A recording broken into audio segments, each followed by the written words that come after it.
Hello, everyone. A week late from when I was supposed to do Farkle Friday, but Farkle Friday is here. Woohoo! And I'm tired. I just did an hour and a half of Brazilian Jiu-Jitsu. Actually, I didn't just do it, but I did about an hour ago of Brazilian Jiu-Jitsu with several black belts and brown belts and purple belts, and there was a lot of good old-fashioned tapping and beatdowns. How's everybody doing? I hope everybody is rocking and loving this heat wave. My air conditioner decided to die, so I'm using this cheesy little tiny blower just to try and get some sort of cool air in here. So we'll see how lightheaded Farkle gets in the middle of this. Yeah, this is a by request Farkle Friday, which I think is gonna be kind of fun. And it was somebody asking about World of Warcraft music. It wasn't Kat, although Kat is like all about this. And I said, all right, well let's start looking a little bit about fantasy role-playing game kind of music. We're gonna move into video games because that's kind of where my career is currently hot and having fun. Oh no, Grim, you're not. I'm tired too, man. Which is all good. We'll see what I can do about this. So this could be a little interesting. We're gonna talk a little bit about the history of some video games and of fantasy music, and we're gonna maybe look at some of the tropes of these game music. But I'm gonna steer you in a slightly different direction because there is a gross misconception as to what fantasy video game music is as compared to what it was. So I'm going to kind of do a little bit of a free-for-all, but we're going to have some fun with this. And first of all, let's see if you guys can pick up what those tunes were. I don't know if you know what the first tune was. Yeah, you know what? No, we're going to make it a surprise because everybody, there was no Skyrim in there. None at all. There's only 4 pieces, just a little sampling. There was no Skyrim in there, and not for any bad reason. We're actually going to bring that up. JJ Berthume, yeah, he does a lot of this kind of stuff, the kind of active, agile stuff. So let's talk a little bit. Let's have a little bit of fun with this here. And I've got all sorts of new and exciting.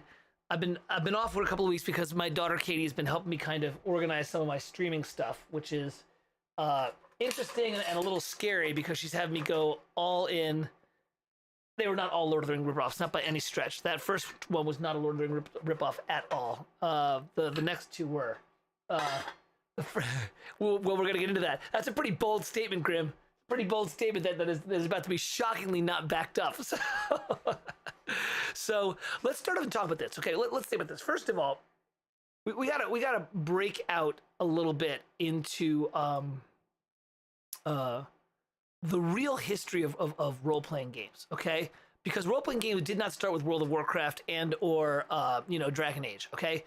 I'm old enough, and I keep on saying this, that I was playing computer role-playing games back on Apple II Pluses, things like Shard of Spring and Wizardry 1.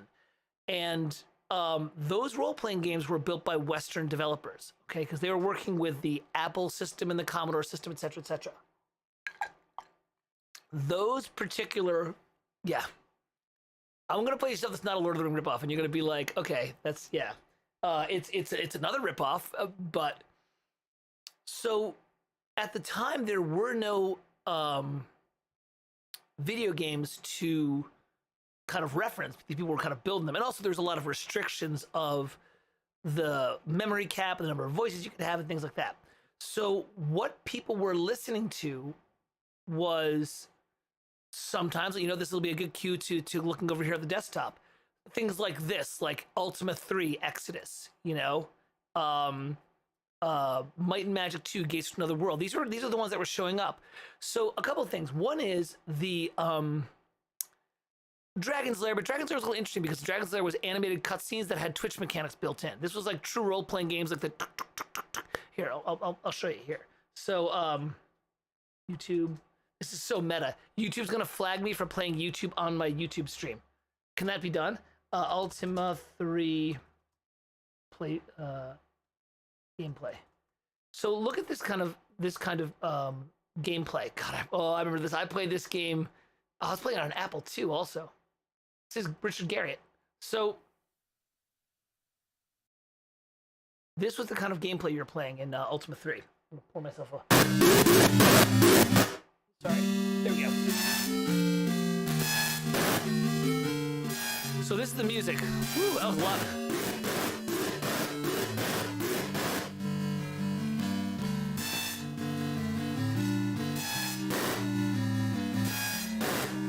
Welcome to the sound card of the Apple II Plus.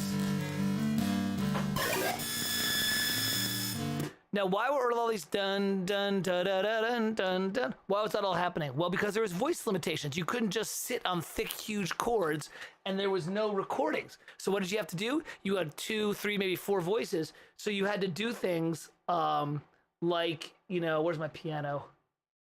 I load up a piano. So it's like.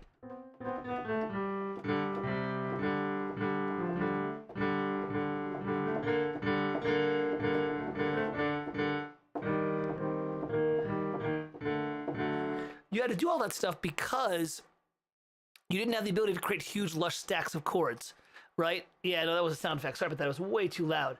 So, okay, who was doing this kind of fantasy music back then? Well, it wasn't video games, so they had to look for what was showing up in the other media, which was television and video games, or especially television and film. Well, this was that time period where that genre called sword and sorcery was showing up. So you were hearing a lot of stuff like this.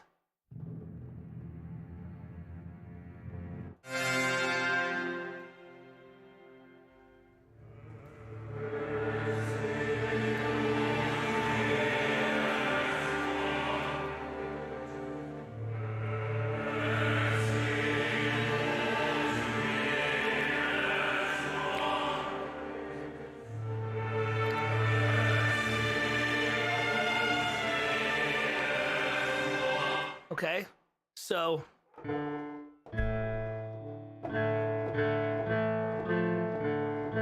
for this kind of stuff. All right, well, let's listen to Ultima 3.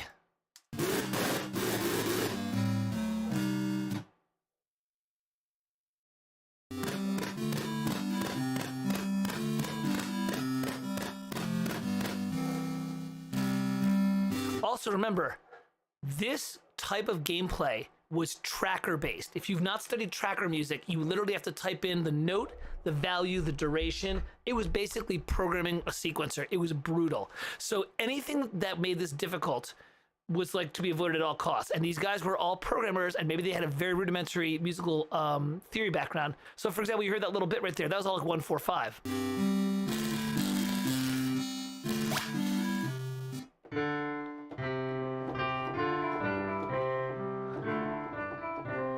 So this was the kind of games that you were getting, and they had to borrow from things like Conan, or even more.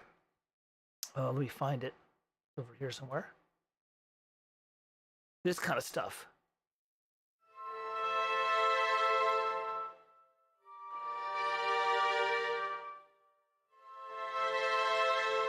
Just wait. This is all just set up.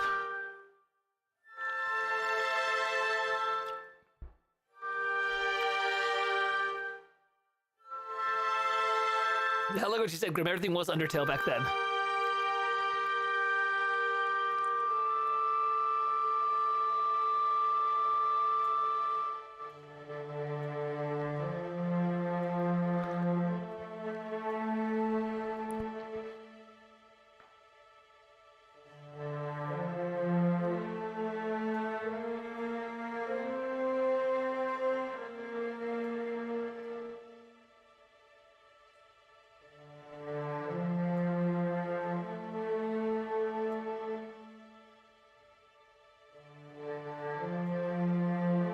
So the reason I picked this up here. Listen to the tropes, the little tremolo strings and all those kind of things. Yeah, ready?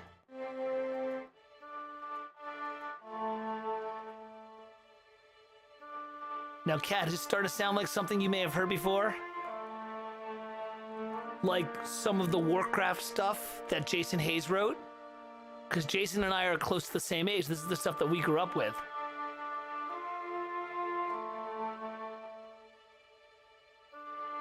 Let me get to the good stuff.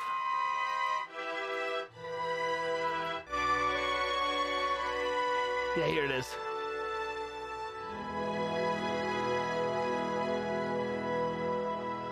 So if you listen. Oh, where's Dar's theme? Ah, here it is. Here's the theme. Here it is.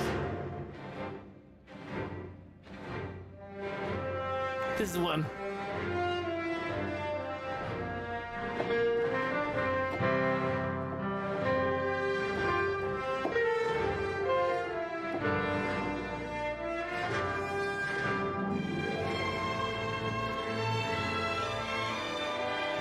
Now this is fantasy music with a true theme and a style.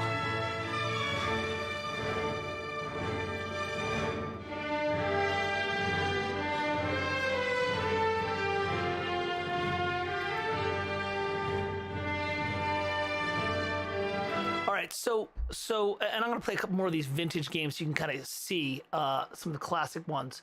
So these ones that were coming out were being built by people who grew up on 70s TV and 70s films and stuff. So you're hearing Conan, you're hearing the Beastmaster, you're hearing some other sword and sorcery stuff. And that was influencing these CRPGs in the 90s and the 2000s. Okay, and you hear it as late as stuff like Baldur's Gate. Yeah. Well, it's got that modal. That's a very classic Hollywood trope. So, what is this manifesting as? You know, like let me go find the Battle of the Mounds, like this kind of stuff you're hearing, right?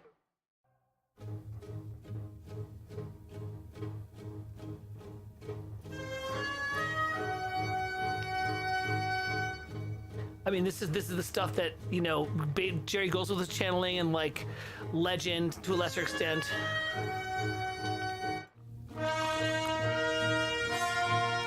These rippling effects.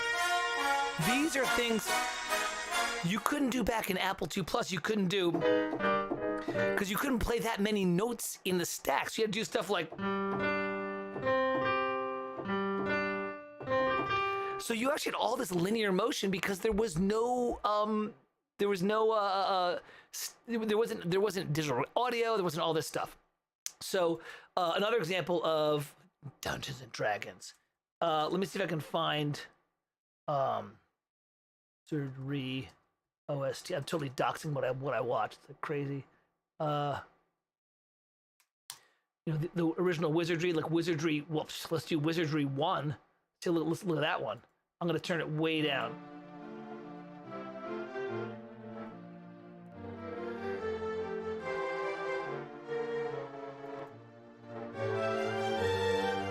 This is for SNES, but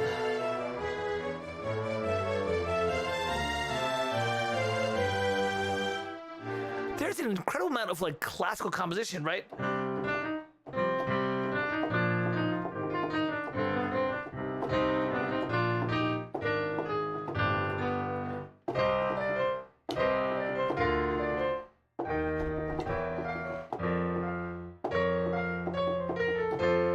I mean, that's the kind of stuff that, yeah, dude, it's whatever, man. Like, you're about to see, like, I'm all over the place with what I do and what I like. But this is, like, a lot of classical form and classical motion because they were listening to Conan the Barbarian and the Beastmaster that was done by two classically trained composers. And if they weren't, they were listening to Jerry Goldsmith, who was, like, this avant-garde dude. So, you know, even the tavern, there's so much motion in this. This starts a little bit like JRPGs, doesn't it? Because they didn't have the ability to do like, oh, let me get a Hardinger fiddle or whatever. They had to actually write stuff because they were limited by the colors they had, because they had the colors that were the synth card, which is probably like 4 colors or 6 colors. It was terrible.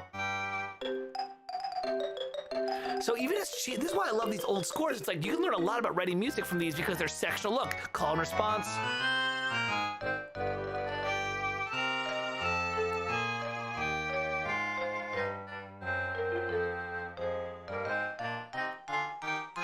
Yeah, there's a ton of these, and so the reason I'm getting at this is, and this is just like a little fun little primer on this stuff.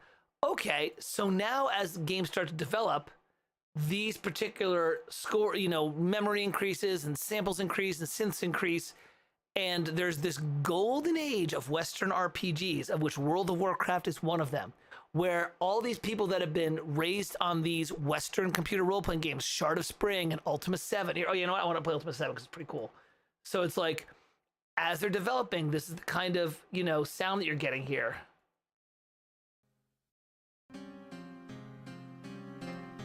still these linear motions, right? This Ultimate 7, this was, I think, like 1997, I think. But because these guys had all been actually trained on all this kind of linear stuff, they weren't just doing banging chords, which, Grim, is why everything sounds like Lord of the Rings. Because if you just sit here and just, if you just do this, watch, look, people are like, oh man, Lord of the Rings. It's very easy to sound like Lord of the Rings. It's literally just like this kind of stuff.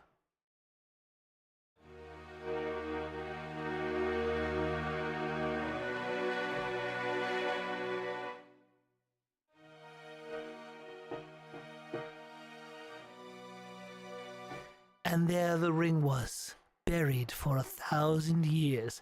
Because there's no lines, it's just chords. And chords are pretty, but what makes this fantasy good is when you start to create these shapes and lines that are neighbor notes and little wiggle tones and things like that. I'm now calling things wiggle tones, it means driving people nuts. This kind of stuff. This is what the golden age of computer role-playing games was in the 90s. And these guys were doing a lot with the little ant girls, because I'm gonna play some stuff here. So I'll just skip ahead a little bit to a random thing.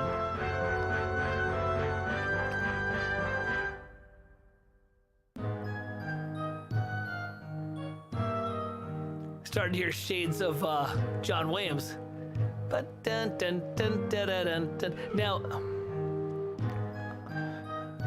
well, yeah, Grim, of course it did, because when you just play chords, at some point you're gonna play the same chords used somewhere else. If I play this chord,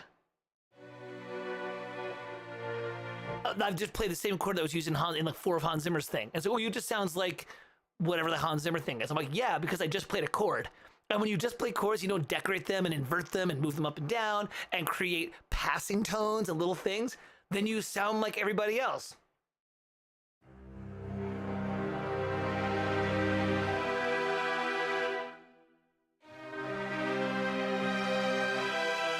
There, I just ripped off Sylvester's Predator. I almost note for note he did that. And I know because I ripped it off for Vampires on a Boat. So, yeah, this is why we have to do all these things with, like, kind of these kind of...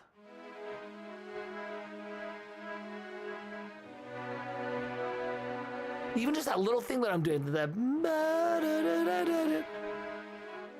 it just adds to it. So now I'm also differentiating between Japanese role-playing game music and Western role-playing game, because that's the other thing was, we'll do one on role-playing game music. Well, which one? Did you want to do 90s, which was this kind of like 2+, 2C, 2GS early Mac? Did you want to do JRPGs? Did you want to do JRPGs back when it was using Sound Canvas, or do you want to use it like Moto Sagaraba when they actually had actual access to good samples? Did you want to do post World of Warcraft, you know, which was the last bit of music before Lord of the Rings took everything over, which led to the third generation, which was primitive ethnic stuff? Did you want to do that, which is like kind of Dragon Age / Witcher 3? You know, do you want the indie renaissance like Ori and the Blind Forest, you know, or, you know, Felgate, Arbiter Seal? I mean, these are all, it's like there's thousands of different genres. But let's get back to this. So you've got this idea, and by the way, one of the other reasons you should study this stuff, which is so freaking easy to transcribe, you can just listen to it because the sounds are so like obvious. You can just go, oh, da da da da da da da, and then you can look at it on your sketch or play it on the piano and be like, oh, okay, this is what's going on. Whereas you get all these textural stuff in Warcraft, sometimes you're like, wait, what's happening there? And they're layering synths and all that, whatever. So look, it's actually very simple, but it's pretty.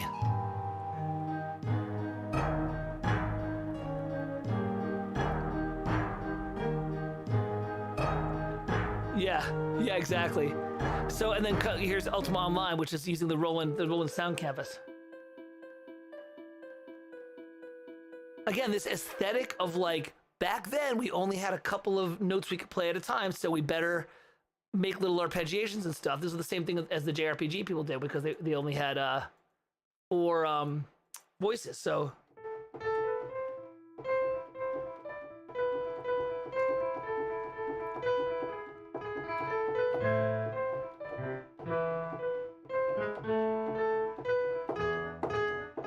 And you can really, with all of these restrictions, can start to write some great music. So Now, the reason this is cool, I'm gonna skip it and grab some cool like little bit here. This is also when, oh man.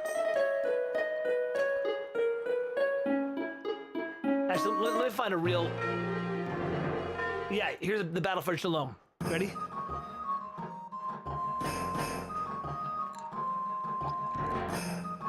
Listen how light and airy it is, because there wasn't like a lot of voices,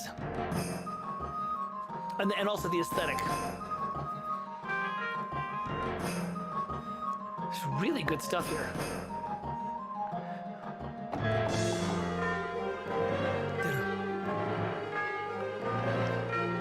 Hear how the percussion is playing bing, ding.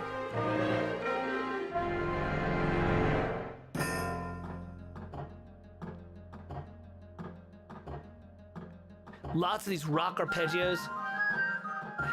Double winds. You heard that in a lot of Conan stuff. You heard that in a lot of TV movies and stuff like Merlin and things like that. The Dark Crystal. I noticed that like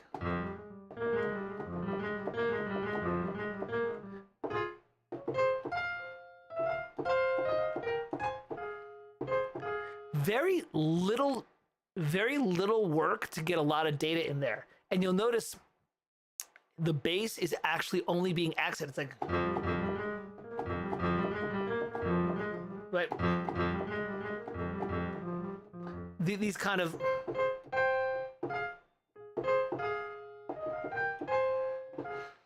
sixth in the winds, really powerful stuff. So now you've got this idea of space and things happening bump, bump, instead of like, right? Which is, obviously a much greater, I'm gonna see if this thing blows up or not. Studio One is something which is almost completely bug free, and it's so cool. But it basically allows me to run at really like high latency, so that I don't overtax my CPU. But I can do this low Z thing, and whatever instrument that's in, it shuttles it to its own core and makes that core low latency, so I can play it really fast. But the others are functioning at high latency. It's really there's some voodoo wizardry going on. It's pretty cool. Occasionally, it freezes not my machine. It freezes my Studio One session, but it's really cool. Okay, then. So now we've got this idea of space, this idea of I don't have a lot of voices, so the voices have to fill multiple harmonies. So if I have an F, an A flat, and a C, I can't play this, which is the Lord of the Rings sound. It's like 3 trumpets and 3 trombones, and they're all big. So you have to kind of do this. So all these little internal motions, all right? And then all of a sudden you start to get sounds like this. So this is Dar's theme.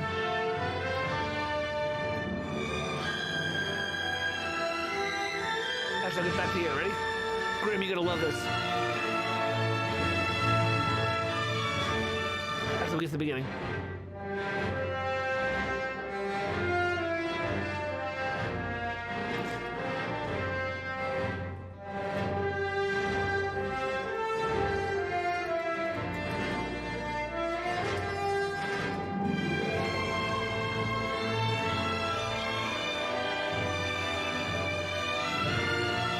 So does this sound familiar?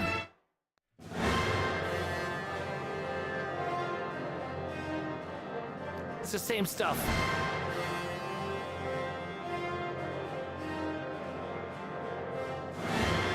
This is from 70s Battlestar Galactica, right?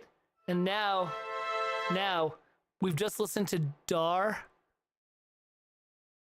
Yeah, sounds a bit like, well, it's all sound the same. It's all the same. So going back here. So here's the Dar theme, right? Heroes theme Dar for the Beastmaster. All right. Heroes theme, right?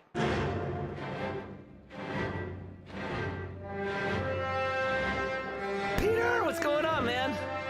All right. And now we're at the Battlestar Galactica, right? Now check out what Laura Carpenter wrote for EverQuest. This is the main theme of EverQuest 2 from like 2003.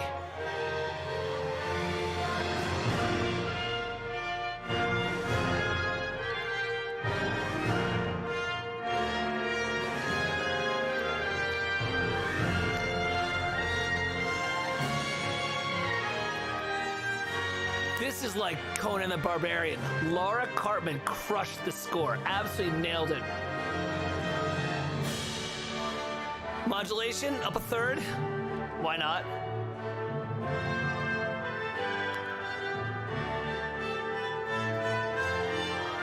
Secondary theme. All because they were listening to like fantasy television, Krull and Willow and, you know, the Beastmaster, right?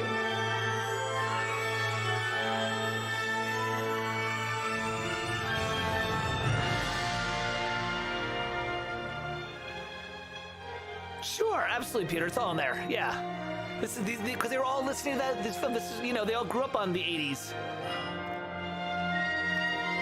Beautiful, beautiful score. Beautiful recording. Yeah, Laura's tight. She's got her shit together.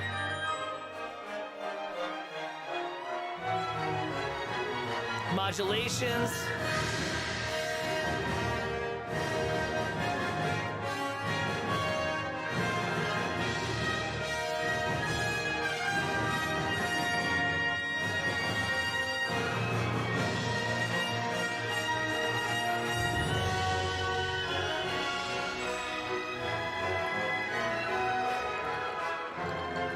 Hear those lines in the brass? Dun, dun, dun, dun, dun. They're not sitting on chords.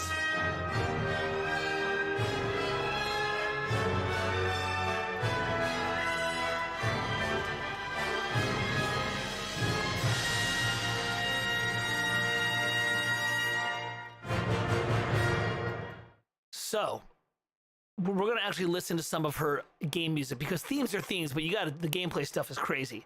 So,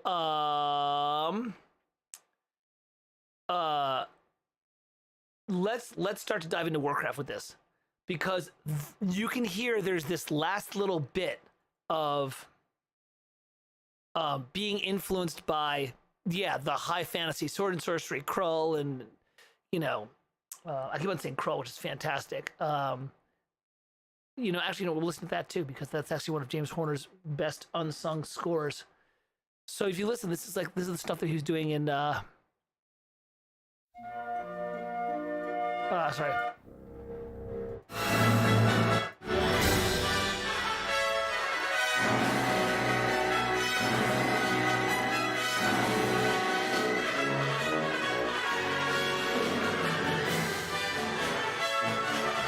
It's all, you know.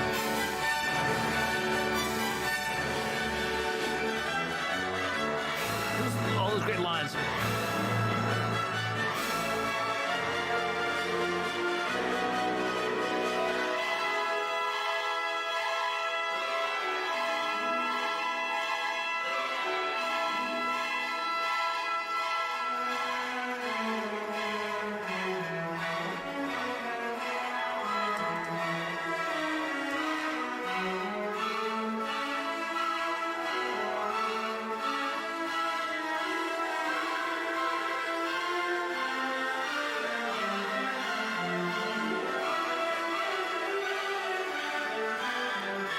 Okay, so this is, you know, a little more. That's Laura's more in this world, but we've been hearing that Conan the Barbarian thing. I'm gonna keep on going back to that Conan, and we keep on hearing this kind of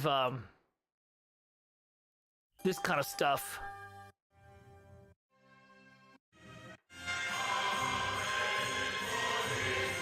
It's very Conan. Those calls again. Those work with what the game developers have been dealing with, which is not a lot of voice.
All right, so now that's going on. Now let's check out and see if maybe somebody might have been influenced by that a little bit.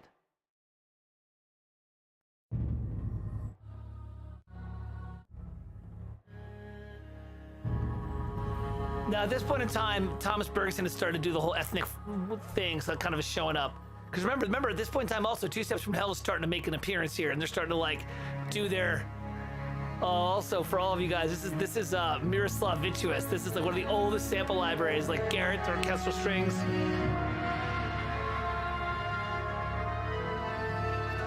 But, man, this is why I don't chase sample libraries, because, look, man, this stuff sounds great. All right, tell me if this isn't in this world. Oh, Conan.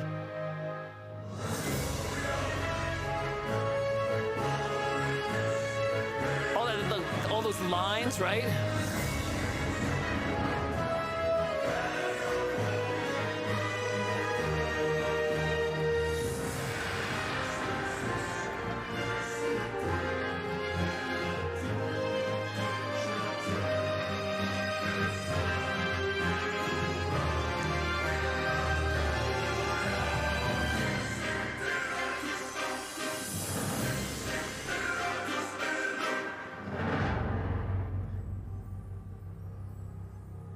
Dude, that shit still holds up. That shit still holds up. I don't care that it's 20 years old, and the samples are 20 years old. Good samples are good samples, and good programming is good programming. That thing sounds great.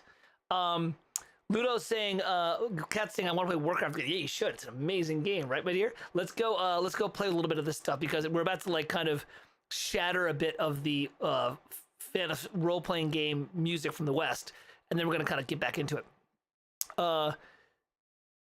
Ludo says people had chops back then. I know, and I'm really battling this because I know I don't have those chops, but I know I have to write, and I'm trying to. This is why I'm listening to all this stuff, because I'm like trying to get, like, I think I can write as well as some of these guys, like Jason Hayes and some of these guys. That's not an arrogant thing. It's like, no, I think I can do this. I've done stuff like this. I don't think I can write as good as Basil Polidorus or Korngold, and it's like, oh man, there's a fly in here, fucking fly. Yeah, Bergeson, he's a very gifted orchestrator. He tends to be more gestural than thematic, but his gestures are great, and his mock-ups are just freaking killer. Yeah, it's the whole pack it up. It's like, just get out there. You know, like, I'm going to go off on a Farkle sideline. One of the reasons I'm loving doing Brazilian Jiu-Jitsu is this. There's no way in hell I'm ever going to be anything other than a footnote in the Brazilian Jiu-Jitsu community, ever. I'm starting at 40. I start at 46, right? There are guys that are my age, like Matt Thornton, who've been doing this for 20 years, functioning at the highest level. They've got, 8 stripes on their belt. And even locally, I can walk down the street and find 2 guys who would kick the bejesus out of me. It's like, okay, but I still teach, and I still compete, and I still, have fun. So it's like, I don't have to be John Williams. I'm okay if I can get close to these guys. There's a market for that, There's a guy named Adrian Von Ziegler who writes this really beautiful kind of dreamy ambient fantasy stuff. And it's good. And I think I can write stuff like, if I took 6 months and kind of like started to build some stuff, I could probably do that. He's nowhere near like this, like Jason and Tracy Bush and Glenn Stafford and Russell Brower and Neil Acree and all those guys. But he's got 1 million followers on YouTube, and he's got, hundreds of thousands of streams on Spotify, and he's got a Bandcamp. So it's like, shoot for the best, but also just don't be afraid to put stuff out there. You have to, or otherwise you're gonna be like Charles Ives, who like died. Everyone's like, oh my God, what's this unanswered question? And what's this, 3 pieces from New England? And it's not quite like that. But he never really pushed his stuff. It was other people like Bernstein and Copeland that were doing it. I think it was Bernstein and Copeland, but the other guys are promoting him. So my window shade is annoying me, and I'm all OCD. So Stranger Things used the 8DO Children Choir, and that one did not hold up at all. I wish I could write like Korngold. His concert works were not taken seriously because Hollywood composers weren't taken seriously. Same with Miklos Rosa. Yeah, it's true. Hollywood had this weird thing where they're promoting as maestros people who aren't maestros, and the people who are maestros weren't being promoted as weren't being taken seriously in the well, there's a lot of money in Hollywood at the time, and that's why a lot of these guys did this, just try to be, I mean, this sounds so cheesy, be the best you can be. But it's like we all think about music in our own way. And I'm starting to now understand I've been battling to try and figure out what I want to write for these um, Western role playing game projects that I'm working on this year. And I'm very blessed that it's my studio. It's me and several friends that have formed a small studio that's going to become bigger. And well, Charles Ives loved composing. He was just smart about making sure that he never had to compromise as to what he wanted to compose. He was in insurance, actually, not accounting, but yeah. But he was in insurance up near where I grew up in Connecticut, and then just wrote what he wanted to write, which was really cool. So I started to understand what I love to listen to and what inspires me and what naturally comes out from my writing are two different things. Because I was like, oh, I want to write this JRPG stuff, and I was writing it, and I was like, I'm not really sounding like JRPG. I'm kind of sounding like a poor man's Lee Holdridge, Basil Polidorus, kind of Baldur's Gate, World of Warcraft kind of dude. And I was like, oh, okay, I guess that's because that's what I listened to growing up. I never listened to JRPG music until I was in college. And by then I'd already started kind of like put it in. So now, but this isn't about me. This is about this last, not gasp, but like this kind of last idea of why Warcraft still has some really good stuff. And we're going to start with Warcraft because it's starting to get a lot more. I was doing some research for, who's the guy who wanted me to do this? I started researching like Legion and like, you know, Wrath of the Lich King, and I was like, man, there's a lot of like really just like ambient synth, absinthe, like Omnisphere washy stuff. I'm like, what the hell's going on? Well, that's when I realized that this right about now was the last gasp of the older Western composers writing that older music before Lord of the Rings' style really hit. Because Lord of the Rings came out in 2001, 2003, 2004. So these guys, look, this came out in 2004. They were like just writing the older style before this new stuff came out. So if you listen, like things like Stormwind,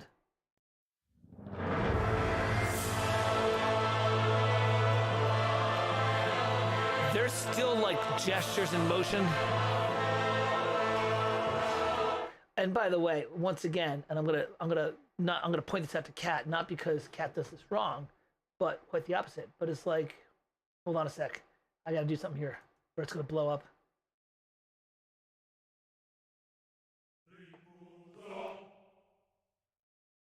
So that little line there, I need sustains. Where are my sustains? This is my sketch that I'm playing with.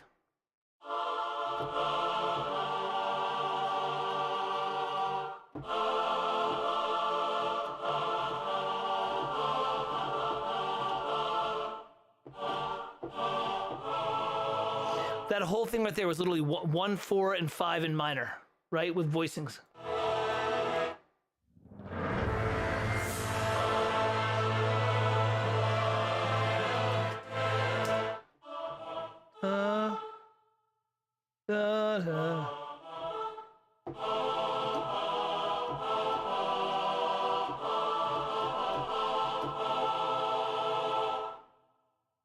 Yeah, a little, that's what it was.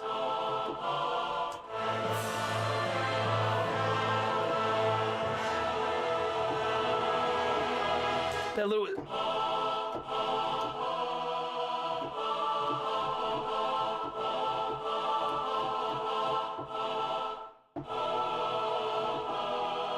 So I mean, these things are so simple. That was literally like a bunch of A minors arpeggiated up and down, and then a little bit of sus going on.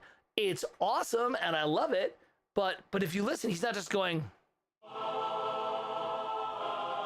which is what Howard does. He's inverting through stuff.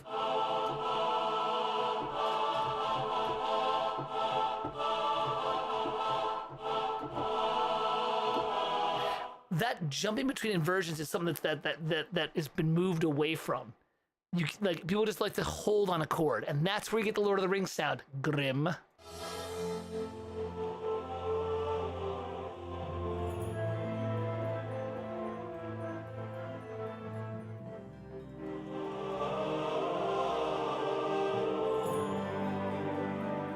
I mean, listen to like how like when it's going from chord to chord, he's got the choir going little lines and the French horn. Because Howard dumbed down the fantasy genre. No, he did. He dumbed down the fantasy genre. I'm like, you know, it's true. He did because he turned all this subtle stuff, all of this arpeggiated stuff, and all this kind of. he's got this moment here. I don't have the harp left. I'm just starting to build this thing, so it's like he's doing this kind of like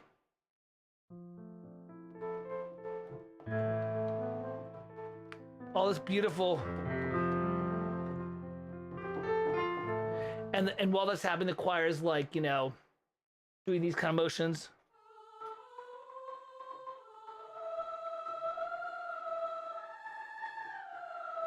All that stuff has so much power, so much excitement, right?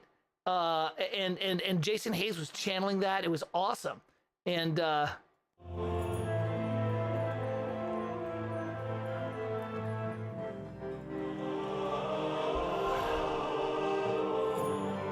no, because you kept on saying like everything sounds like Lord of the Rings, and I was like, right, because everything's now just chords. And then you were like, why are you saying Howard like he did something bad? I'm like, because you just mentioned an hour ago, everything sounds like Lord of the Rings. I'm like, and Howard set that up because he dumbed down fantasy music. And so everyone has to, every game developer is like, I want to sound like Lord of the Rings. All right, well, I'm just going to play a bunch of chords then. And there it is.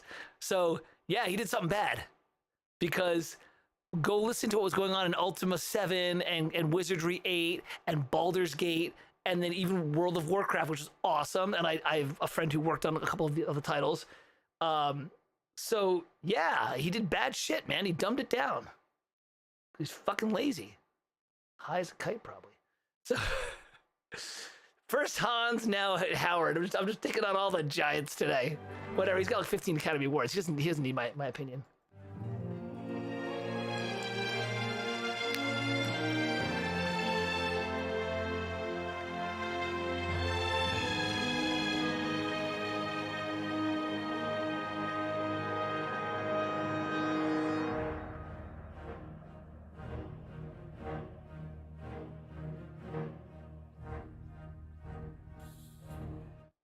Yeah, by the way, listen to this right here. Look, I'm a big fan of this early Warcraft stuff. Grim says, surely you must agree he didn't dumb it down in a boring way. No, he just dumbed it down. Ludo says it best, it's less linear. It's more just vertical stacks of harmonies. Like you can hear in this section here, he's got this nice little oblique motion going with the strings. That's a great line. And now you get to see what I'm doing here. Let's play here because I got to do this thing. Oh God, I hate this fucking sketching stuff. All right, so now there's the spiccato, and now I got to open up this, and I got to load this spiccato, and I got to change it to this. So here.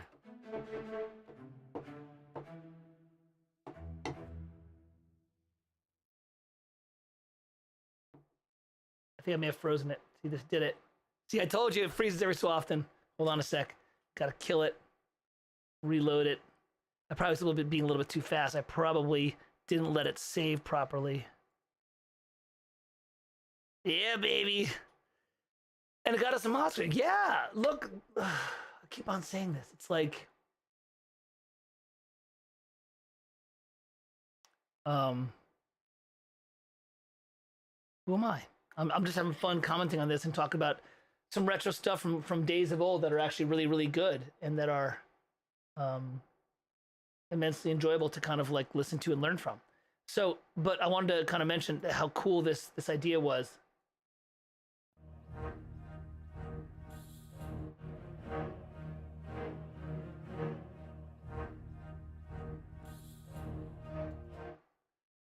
Let me get this thing going here. All right, I need my spiccato strings. My spiccato strings. Oh, that's legato, that's why. And then I need my 8dio strings. Yeah, so you get this together. You get this.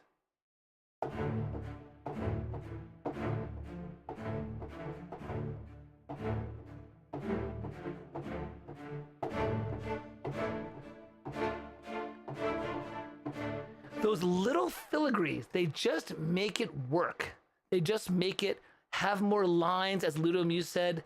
It's decoration of the chords. Oh, Grim. Peter T, who's on here, gave me the greatest. So here's what you do.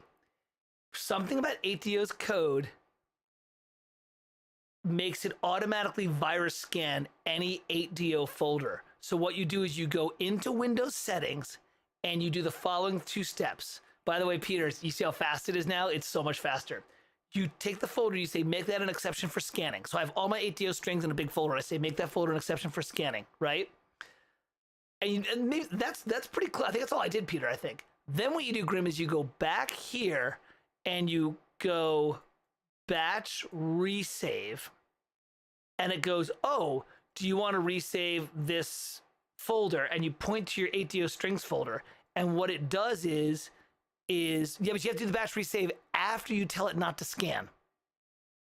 The batch resave tells every instrument exactly where the samples are and saves any sort of scan time. And once you do that, the stuff loads like bump, bump, bump. You know, now granted, this is just my ensemble patch. You know, I'm digging the Century strings. They layer real well. Like here it is without Albion, and then I add Albion.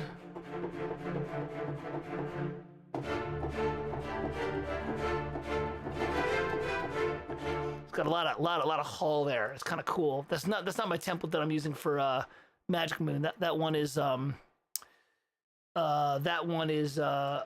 doing an intimate studio one, so I'm using Impact Soundworks stuff like Rhapsody and Tokyo Scoring Strings and stuff. Yeah. Right. You have to do first the exception, then the batch resave, and it'll all work. So let's go back now to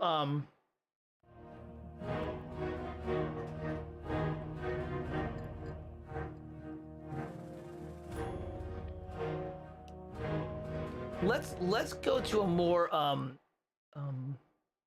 mystical thing like Elwyn Forest, right? And listen to all the things that he's doing. All this stuff is classic sword and sorcery fantasy, starting with the high strings and the tremolo, the little, everything's mystical, and there's the theme. Ba-da-da-da-da. Instruments entering and exiting.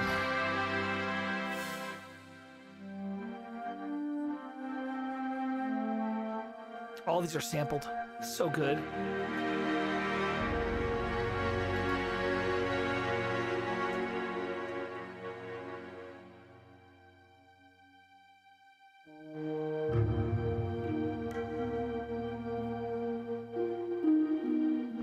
Now, do you hear how, in this case, Jason Hayes is different orchestral elements are coming in and out. So this is some sort of like kind of wood mallet thing.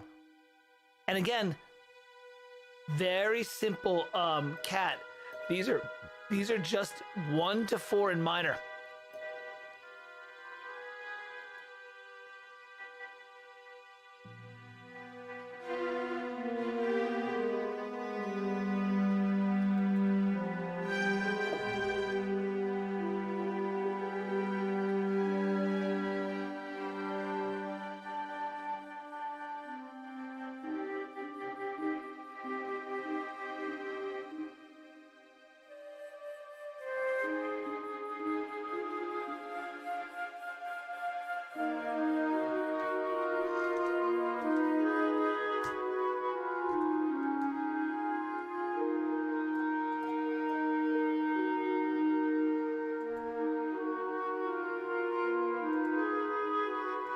Beautiful sounds.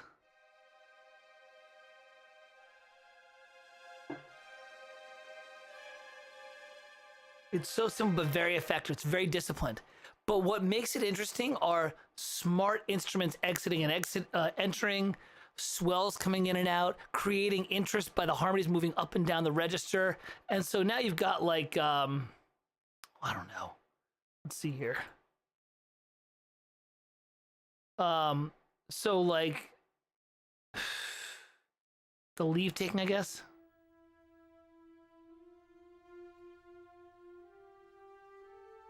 I want an exploration one. This one's pretty good, actually.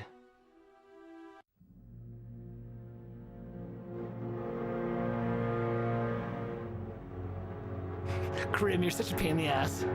Look, right there. Chord, chord. Chord, chord. And there's those tremolos because he understands that's a thing. Actually, this actually isn't too bad.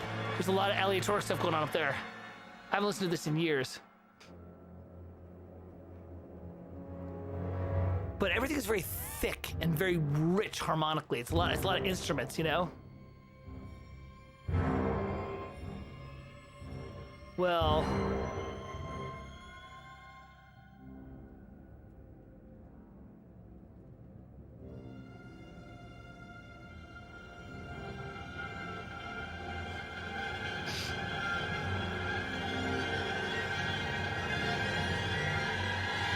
so this is more like aleatoric effects and stuff.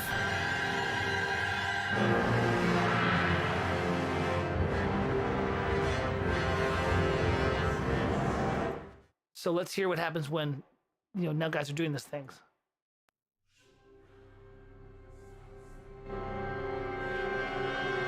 I'll take a look and try to look really good. Does it sound familiar? Does it sound like we just heard?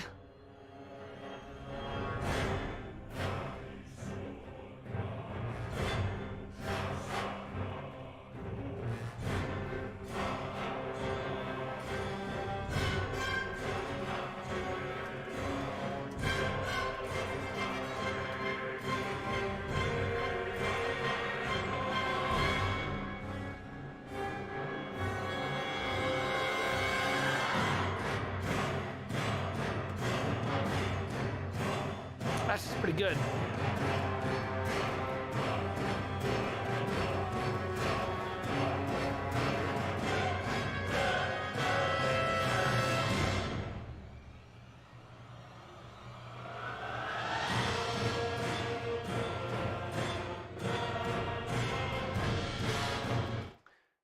Nah, probably more Jerry.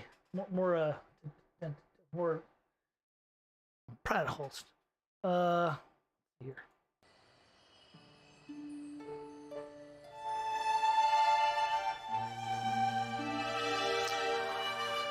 I've not heard this cue, and this is pretty good.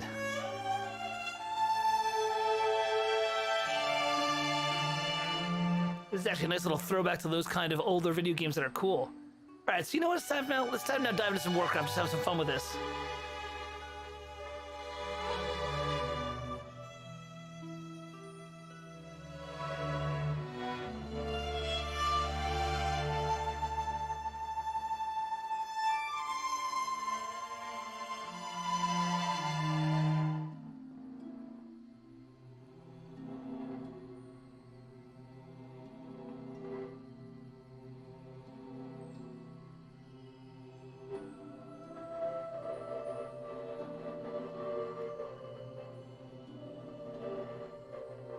I just have to, I'm sorry. I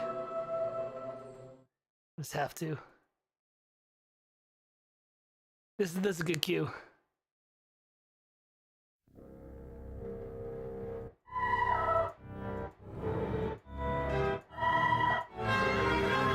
No, it's not. It's not that. It's not. It's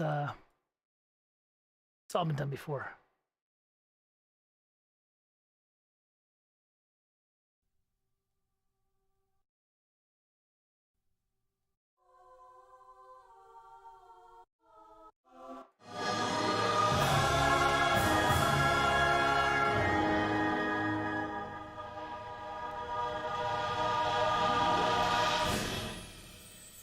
So there's that.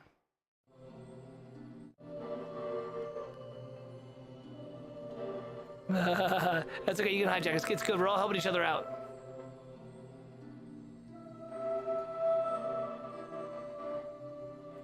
It's actually a really beautiful cue.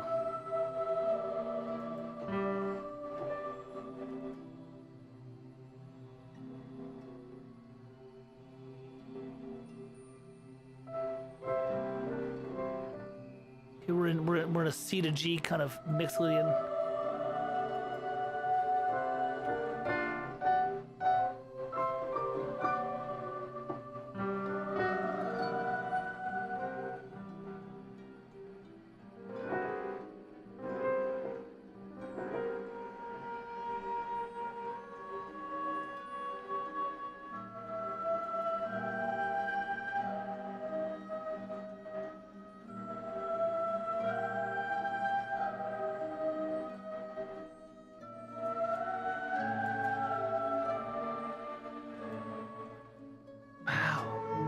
Nice stuff there.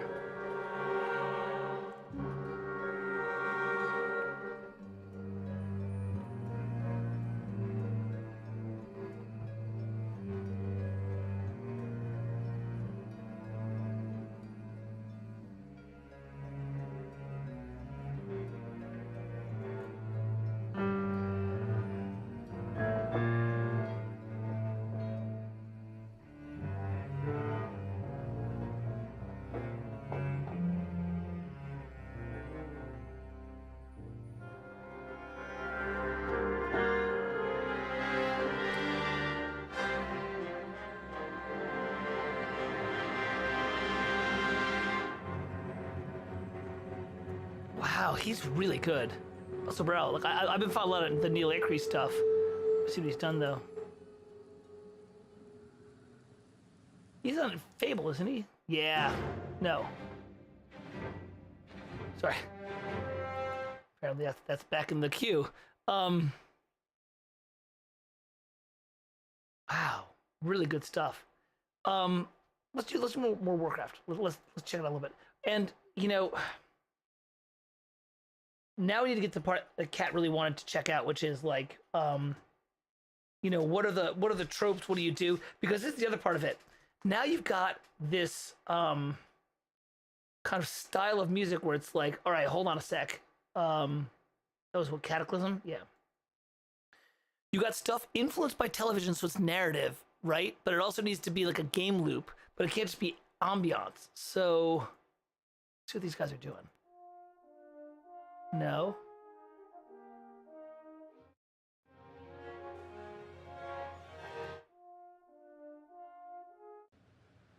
There we go.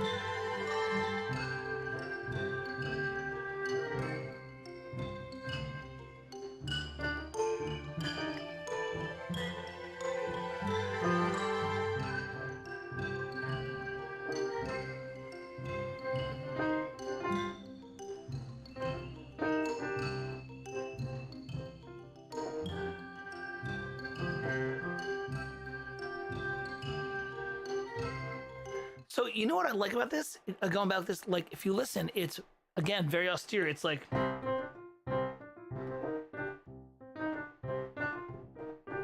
so he's got his low register, dum, dum, and he's got this little motion thing instead of going like. He's got this little decorative thing where he takes the chord and breaks it up into little tiny little 3-note licks. And that creates this real nice sense of like energy and motion.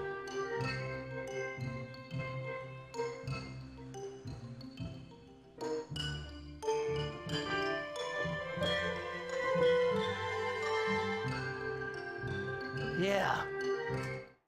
Never more than 3 things happening, sometimes 4. So like you got the bass, and then you got this little.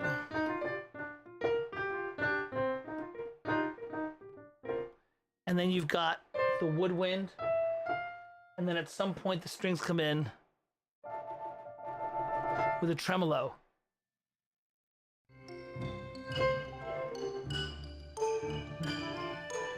Just really elegant, like he's thinking about each register.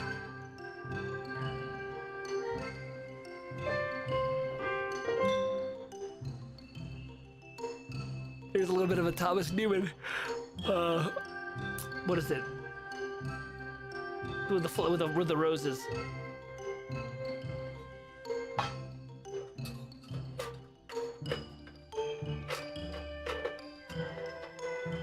Man, but look at how like little heaviness there is there. Like there's no low end. Everything is trying to be linear. Like Luda was saying, you know, more like, you know, oh, Howard Shore did less linear writing. And it's like, yeah, I think he did, you know, at least the really famous stuff. This stuff's really, really linear and tight.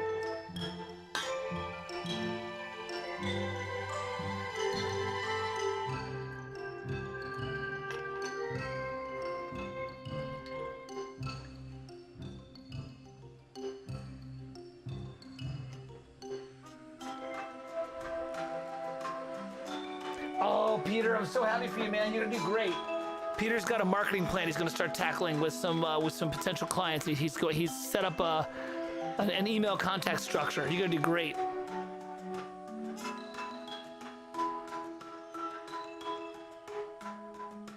This does not sound like World of Warcraft. Let's see here. Oh, it's gonna be huge. Hold on. Let's find. I want to find the exploration stuff.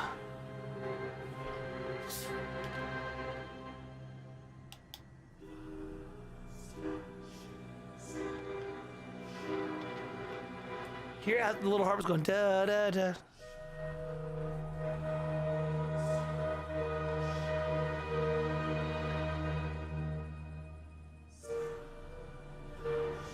I'm gonna mute my mic so you can hear this.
So this is also after the Lord of the Rings things hit, and so they're starting to kind of bleed some of that in. That's a real nice track, though, because again, it's not all the chords happening at once, like in Kingdoms of Amalur, where it was, and I love Grant Kirkhope, but compare that to this kind of stuff with the, you know.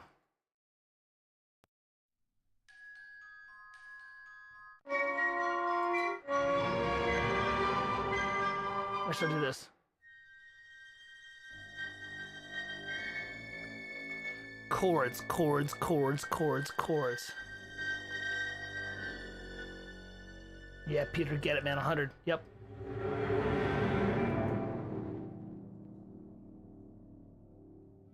I actually like the score a lot, but if you ever heard Banjo Kazooie, you know what this guy's capable of. He's a little bit more sedate.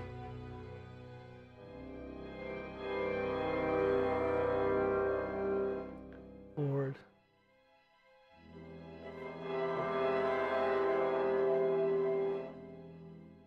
By the way, going back, if you listen to that cue we just listened to,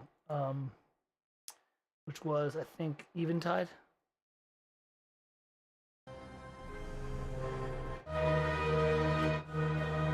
Right here.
all this stuff come from Jerry Goldsmith's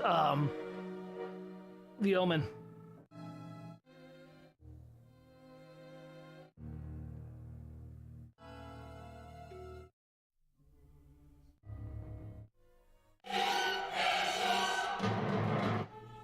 There's one here that's like boom dun dun dun dun. I gotta find it, but it's in The Omen. Where is it? What it's oh my god, The Omen.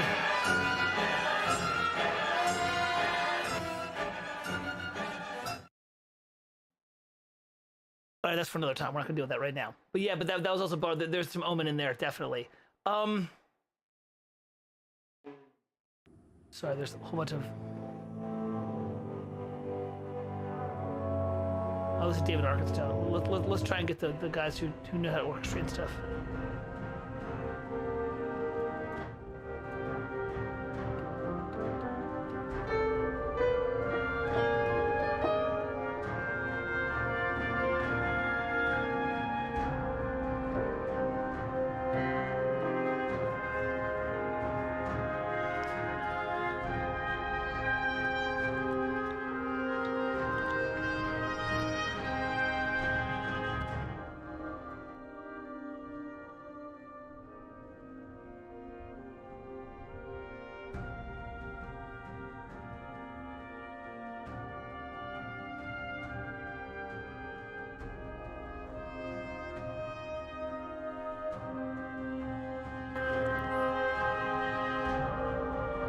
See, these cues kind of bother me, like,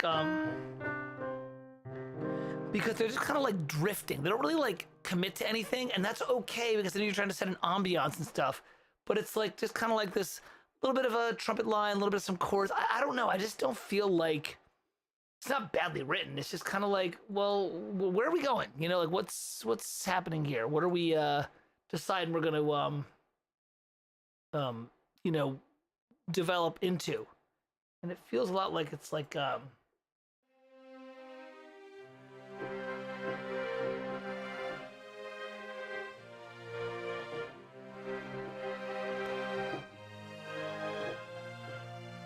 don't know. This is where I want more lines. I want more like things like, you know,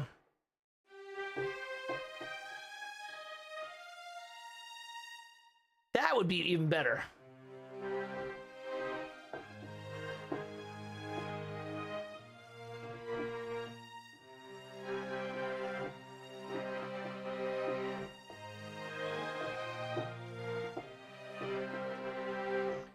Even that would be, you know, just I don't know. It's just this is where the RPG. Yeah, yeah, no problem. On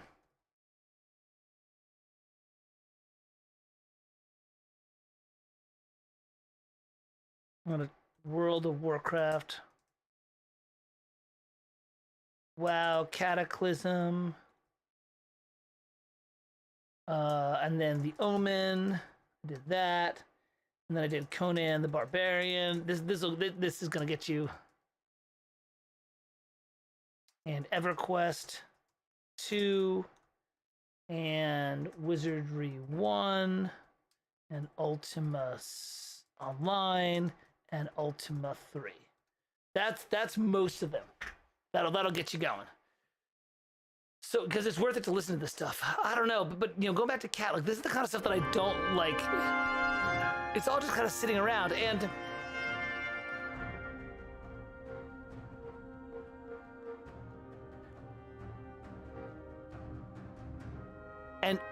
if you're doing chords, then you have to keep the propulsion going with percussion, and I don't like doing that as my default. I want the percussion to be at the end. So if I was doing if I was doing like a mysterious thing, and did I freeze this? Yeah, I froze it because I forgot I had the S on, so now I gotta do this again. You know what? Here's what I'm gonna do.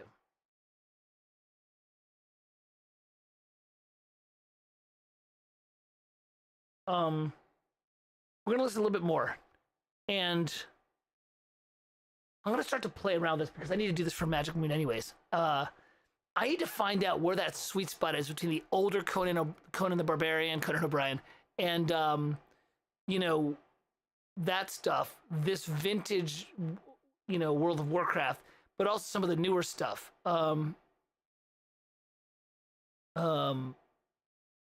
tying into things like the Ultima Online and stuff, because this is Western role-playing game music, and it's a way different vibe than than JRPG.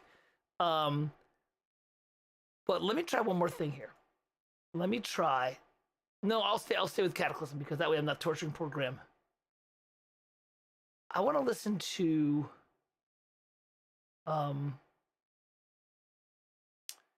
Guardians of Nordrassil. Let's hear what's going on with this and see if we can figure out what's.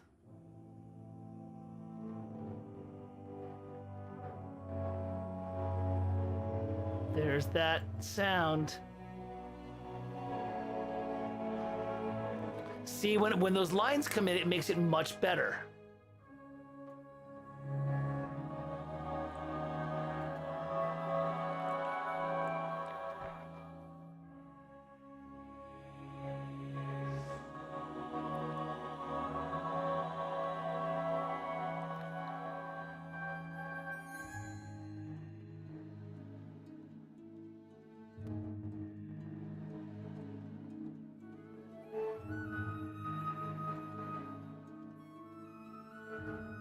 David Arkenstone doing some.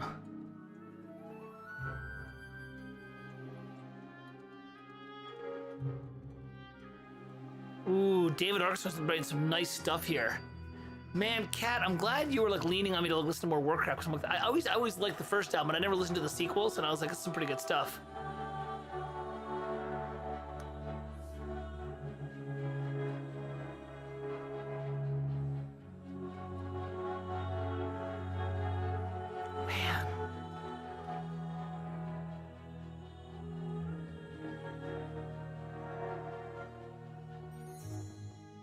Kanye.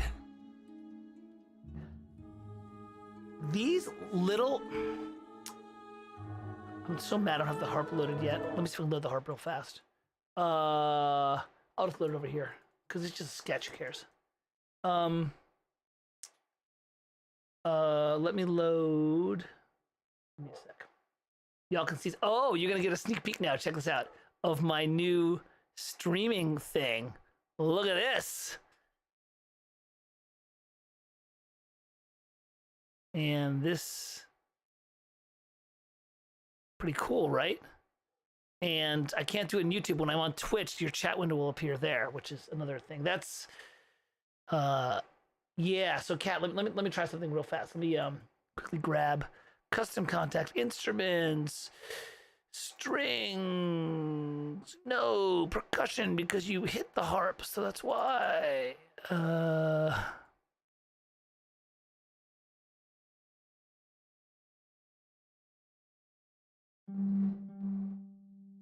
You guys can hear that?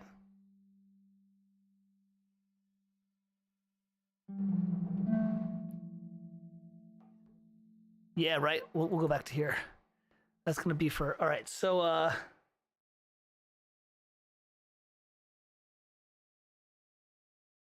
actually, no. I'm gonna do that because you can see it though. All right, here we go. So, Kat, what he's doing in this Guardians of Nordrassil, which is really cool, and there's one of these little tricks you do. I know, right? It's like my daughter's helped me set this up. I know, a gamer girl, cause I'm a gamer girl in a gaming world.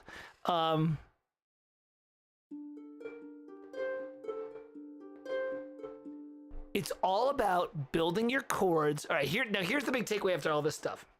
When you want these motions to happen in this kind of more Western RPG, you're almost always building, because we're not going into Studio Ghibli, we're building off of thirds.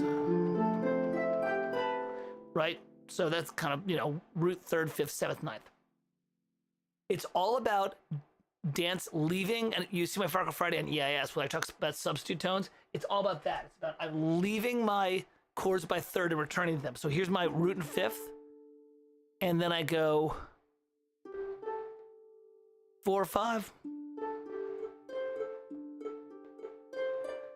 So I've got 1, 5, 4, 5, 7, 5. Now the 5 and the 7 are fine. They're part of the chord built up by thirds because We're not gonna play this whole Indian thing of like what is harmony. We're all doing harmony in thirds. I know, so Western. I'm Grim as he holds his nose as he plays a microtonal scale. What is it? The Hungarian minor one is like the oddest. John Williams loves that one. So this is a great way to start to create that little motion. No.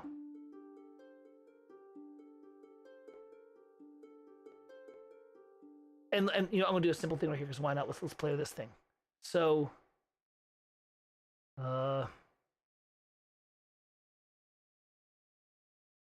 let's just do 76 just so we can get going.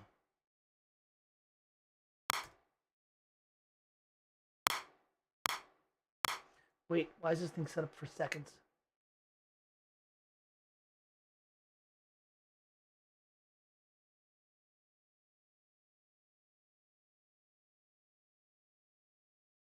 Cool. So this kind of stuff.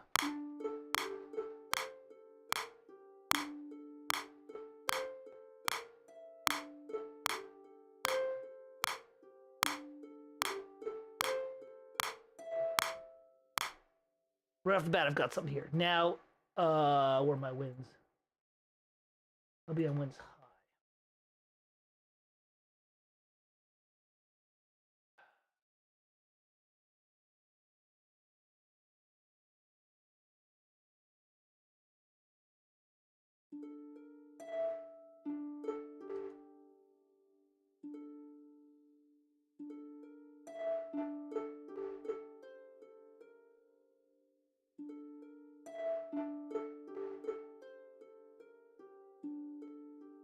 Close enough.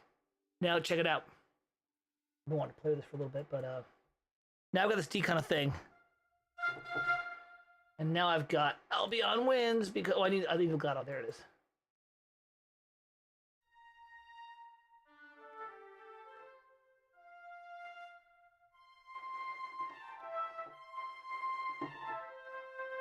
See if that works.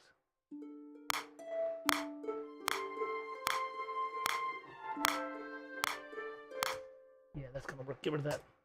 That's annoying.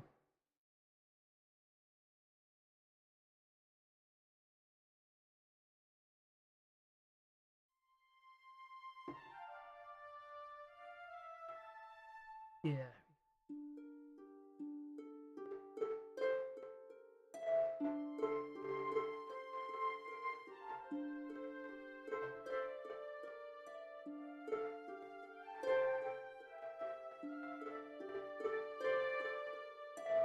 That's not those aren't mixed at all well correctly, but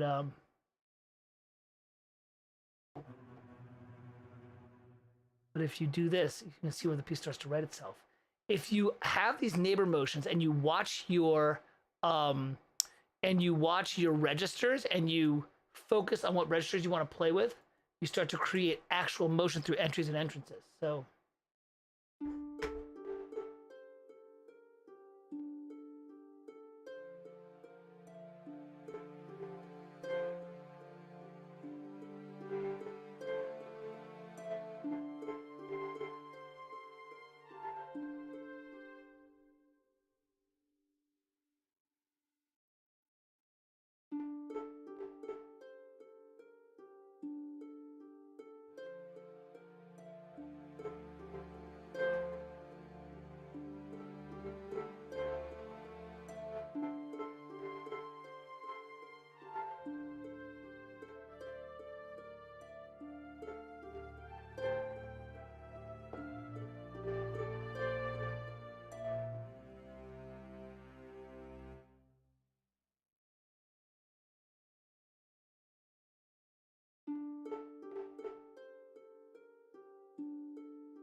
there.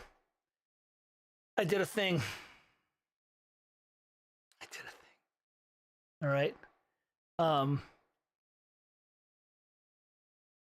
all right. No, I couldn't see any of the chat when it's not gonna see what's going on. You have the streaming lady sitting in a tub, quite the rage. The tub. D2's piano with a sombrero. I should watch more streams. Do you ever just have jam sessions over pieces before you start composing just to get in the style? The click gets a point for attendance. Yeah, that click is on. That click is the most aggressive click. Forget the Yuri click. Yeah. Oh my God. I just screw around. Absolutely. Just Andrew Aversa, who runs Impact Soundworks and is a quite a gifted composer. I'm actually very jealous of his ear. Yeah, I did a thing. I did a 1 flat 6 flat 7 1. Yay! I did the 80s. He'll just turn on the piano and just jam for 30 minutes. And then he'll go back and listen and he'll drag the MIDI chunks that he likes out into another track and say, okay, these are my ideas. So it's cool, But if you'll notice, I'm doing two things. One is I'm really controlling the registers for this kind of music in terms of I'm like, something's happening in the mid register, something's happening in the top. I'm also having things enter and exit. That's the difference where it just random chords instead of just the old standby of like,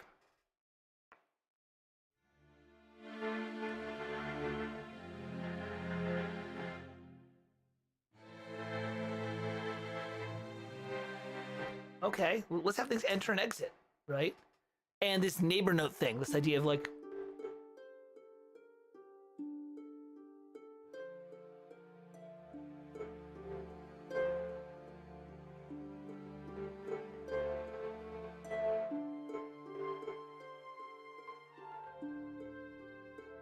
I don't like that wind line, but whatever, I wrote it in 3 seconds.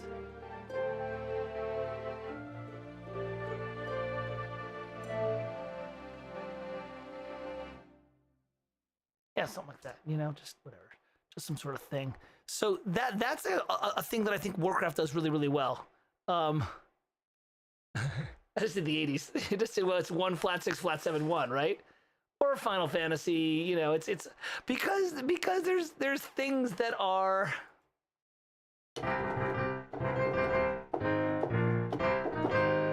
right.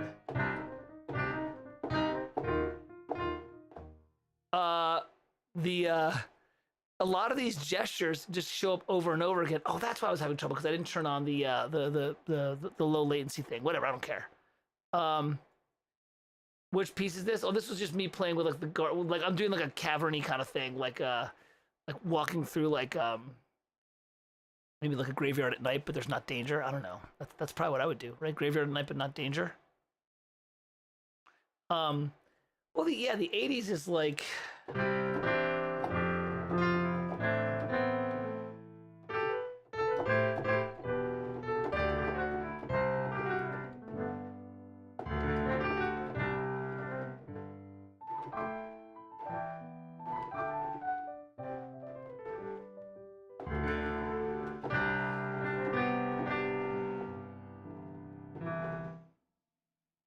See, Grim, I was constantly like mad at myself for doing that because I'm like, everybody does it. And then Brad, film score analysis, was like, Jesus, Mike, just do it. You grew up with this, And then I went back and I looked, and all the stuff I learned from Final Fantasy VII is in there. Right? Again. Or.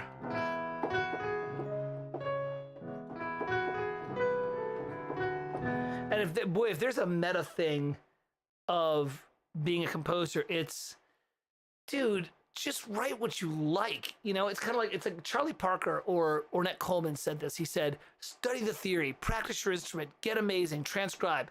And then when it's time to start, just fucking play. They literally was like, just forget everything and fucking play, Yeah, and if you like it, like, Kat knows I love this Copeland chord. I play it all the time whenever we do like a session. That kind of, it's a major 7, but I make the sus there, and I call it the Copeland chord. Yeah, I'm doing all right. So we're gonna talk about this in the next Farkle Friday, but yeah, the Copeland chord is John Williams uses it all the time, and it's borrowed from Copeland, and it is basically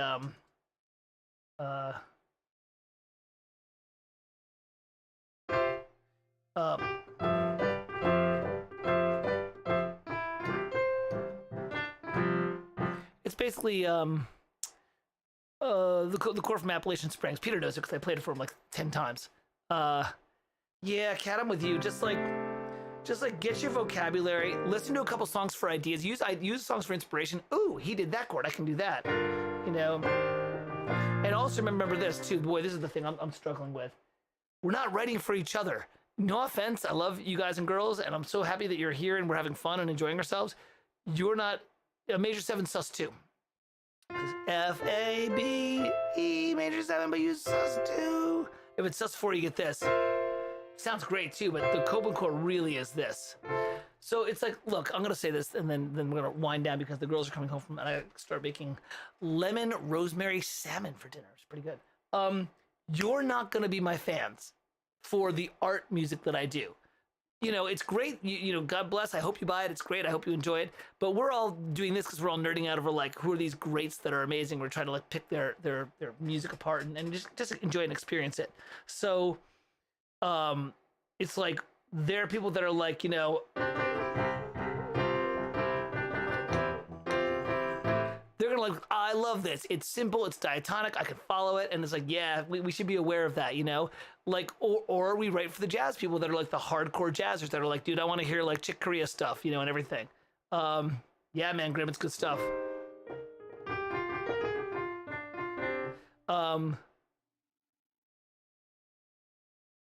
Wait, Cat Guy has this Parallel Keys 101 short vid. Easy to get some differences. Oh yeah. No, I'm not trying to make art music. I'm trying to make. I don't know what I'm trying to do this JRPG jazz fusion stuff that I love, and also combine it with all of this really good, what I'm calling like the golden age of Western RPG music, which is like Baldur's Gate, early World of Warcraft, EverQuest 2, you know, and then that stuff is borrowed from the golden age of like 90s and 80s television and film. So it's like Hercules, The Legendary Journeys, and even a lot of the animated stuff like the 1990 Masters of the Universe by Joseph Loduca, which if you've not heard it, it's like bonkers. Like, that's going to be a Farkle Friday because I've been diving into television music and it's freaking insanely good. Which what do we do? It was He-Man 1990s. I think that's it. No, hold on. I've got it saved somewhere. Yeah. I mean, if you listen to what was 2000?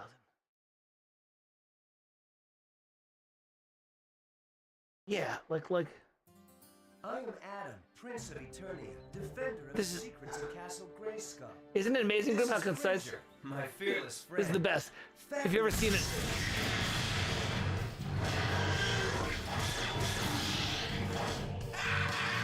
By the power of Grayskull!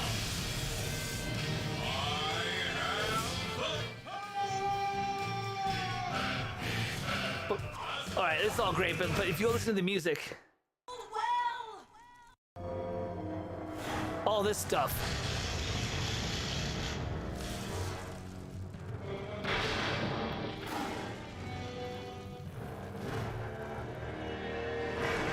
It's great stuff. Why are we filling up these holes? Because Skeletor said to. If you hear the music, it's fantastic. The safety valves for Mount Barathrum, Skeletor. And your point is, if you seal them up, the pressure's gonna build. Causing the volcano to erupt. Oh, Evelyn. Precisely, dear. Anyways, this will be for another time because I have to talk about television music from the 80s and 90s. So Peter's saying that Guy's thing about Parallel Keys 101 is different chords and different feels to a simple chord progression. Yeah, it's like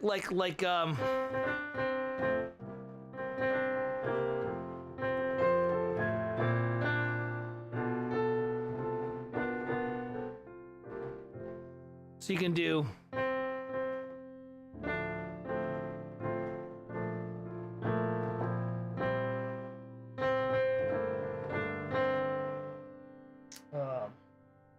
can't do that.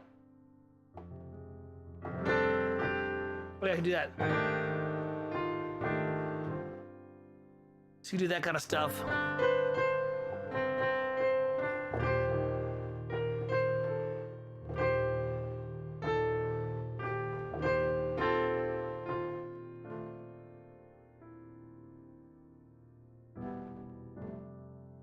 Yeah.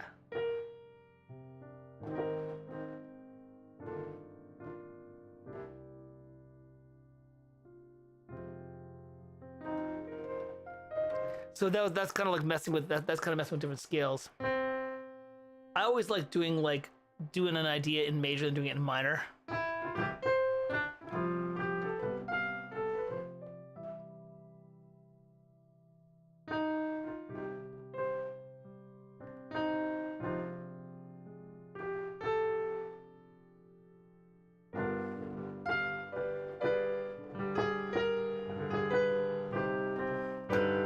Ah.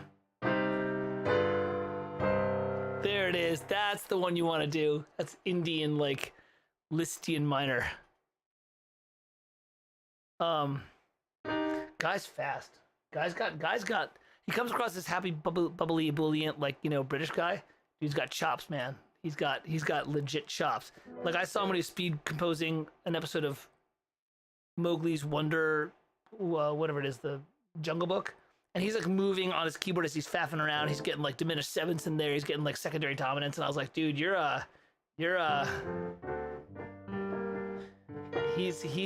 no joke. Like he's getting something in there. It's pretty cool. But anyways, that's neither here nor there. All right. This is kind of the beginning of the next kind of phase of Farkle Fridays, because I'm kind of moving into more video game music, and I'm really actually very interested in all of this kind of the stuff that Kat had mentioned and Grim, which is the Warcraft, and like, notice, by the way, and this is for another time, I've not mentioned the more contemporary stuff like Witcher and Dragon Age, because that's a whole different beast. That's the droney ethnic stuff that's kind of very prevalent right now, like Horizon Zero Dawn, sound effectless music and all that. I'm not sure how I feel about that, but what is definitely happening is there's going to be a guy's the real deal.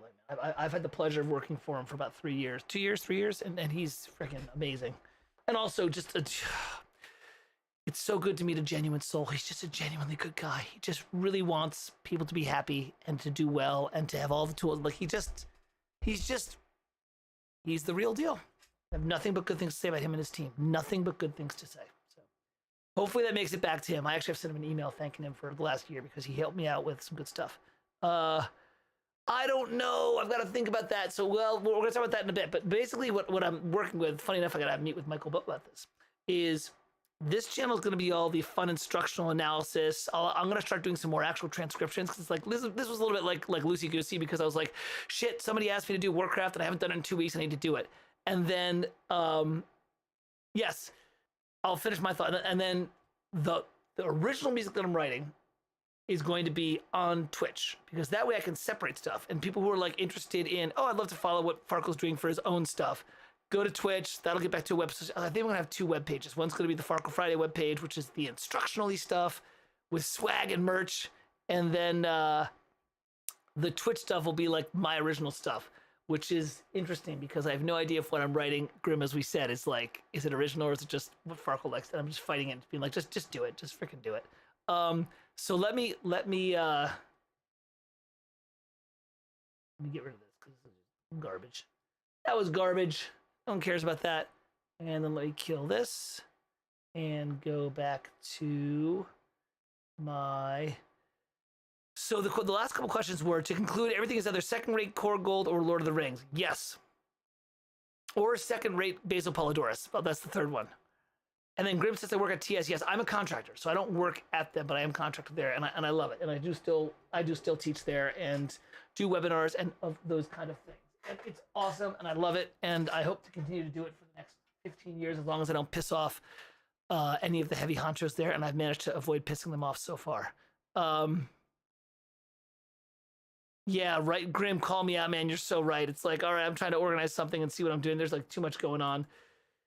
That's a conversation for another time.